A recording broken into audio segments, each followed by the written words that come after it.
Good morning. Mark chapter 15. In this chapter, Jesus goes to the cross. He's followed by many women who followed him from Galilee and helped to provide what he and his disciples needed.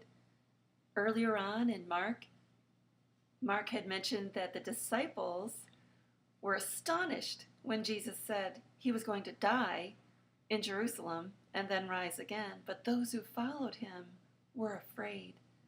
And here we see those who followed him were many women. What do you do when you're afraid? What can you put your trust in that will never let you down? Psalm 46. I love Psalm 46. It says, God is our refuge and strength, and ever-present help in trouble. Therefore we will not fear, though the earth give way, and the mountains fall into the heart of the sea, though its waters roar and foam, and the mountains quake with their surging. There's a river whose streams make glad the city of God, the holy place where the Most High dwells. God is within her, she will not fall. God will help her at break of day. Nations are in an uproar. Kingdoms fall. He lifts his voice, the earth melts. The Lord of hosts is with us. The God of Jacob is our refuge. I love that. He repeats it at the end of the psalm. And he says, be still and know that I am God.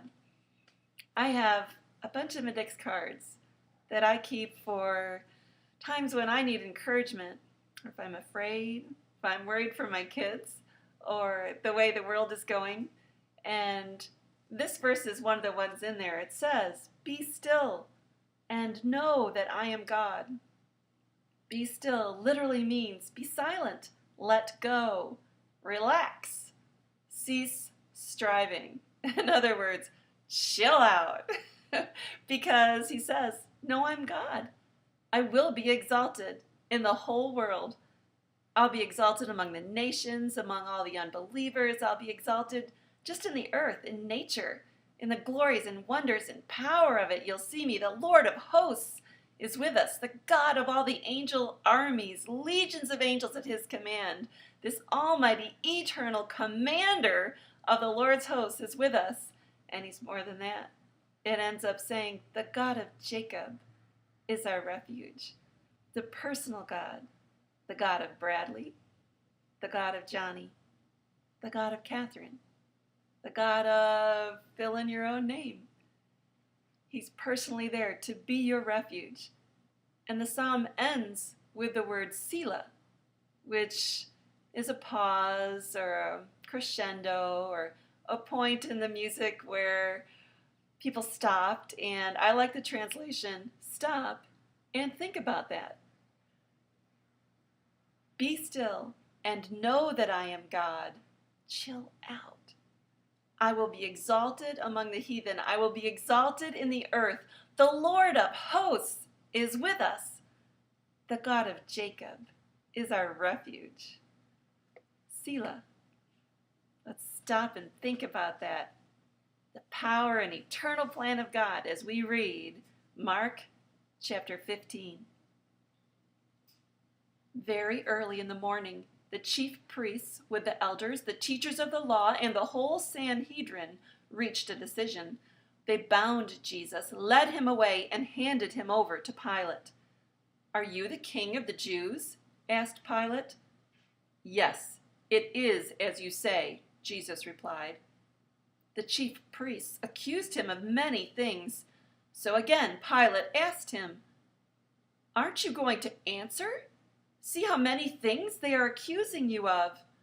But Jesus still made no reply, and Pilate was amazed. Now it was the custom at the feast to release a prisoner from whom the people requested. A man called Barabbas was in prison with the insurrectionists who had committed murder in the uprising. The crowd came up and asked Pilate to do for them what he usually did. Do you want me to release to you the king of the Jews? Asked Pilate, knowing it was out of envy that the chief priests had handed Jesus over to him. But the chief priests stirred up the crowd to have Pilate release Barabbas instead.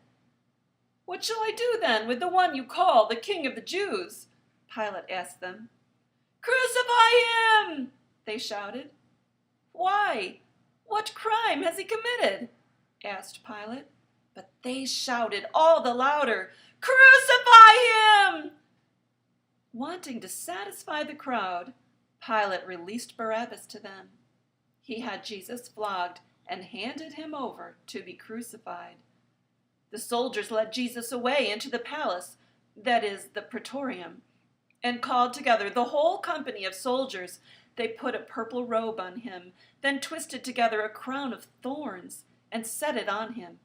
And they began to call out to him, "Hail, King of the Jews!" Again and again they struck him on the head with a staff and spit on him. Falling on their knees, they paid homage to him.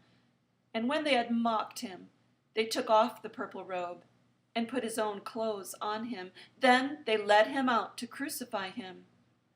A certain man from Cyrene, Simon, the father of Alexander and Rufus, was passing by on his way in from the country, and they forced him to carry the cross. They brought Jesus to the place called Golgotha, which means the place of the skull. Then they offered him wine mixed with myrrh, but he did not take it, and they crucified him. Dividing up his clothes, they cast lots to see what each would get. It was the 3rd hour when they crucified him. The written notice of the charge against him read, "The King of the Jews." They crucified 2 robbers with him, one on his right and one on his left. Those who passed by hurled insults at him, shaking their heads and saying, "So, you who are going to destroy the temple and build it in 3 days, come down from the cross and save yourself." In the same way, the chief priests and the teachers of the law mocked him among themselves. "He saved others," they said, "but he can't save himself. Let this Christ, this King of Israel, come down now from the cross, that we may see and believe." Those crucified with him also heaped insults on him. At the 6th hour, darkness came over the whole land until the 9th hour. And at the 9th hour, Jesus cried out in a loud voice, "Eli, Eli, lama sabachthani," which means, my God, why have you forsaken me?" When some of those standing near heard this, they said, "Listen, he's calling Elijah." One man ran, filled a sponge with wine vinegar, put it on a stick, and offered it to Jesus to drink. "No, leave him alone. Let's see if Elijah comes to take him down," he said. With a loud cry, Jesus breathed his last. The curtain of the temple was torn in two from top to bottom, and when the centurion who stood there in front of Jesus heard his cry and saw how he died, he said, "Surely this man was the Son of God." Some women were watching from a distance. Among them were Mary Magdalene, Mary the mother of James the younger and of Joseph, and Salome. In Galilee, these women had followed him and cared for his needs. Many other women who had come up with him to Jerusalem were also there. It was preparation day, that is, the day before the Sabbath. So as evening approached, Joseph of Arimathea, a prominent member of the council, who was himself waiting for the kingdom of God, went boldly to Pilate and asked for Jesus' body. Pilate was surprised to hear that he was already dead. Summoning the centurion, he asked him if Jesus had already died. When he learned from the centurion that it was so, he gave the body to Joseph. So Joseph bought some linen cloth, took down the body, wrapped it in the linen, and placed it in a tomb cut out of rock. Then he rolled a stone against the entrance of the tomb.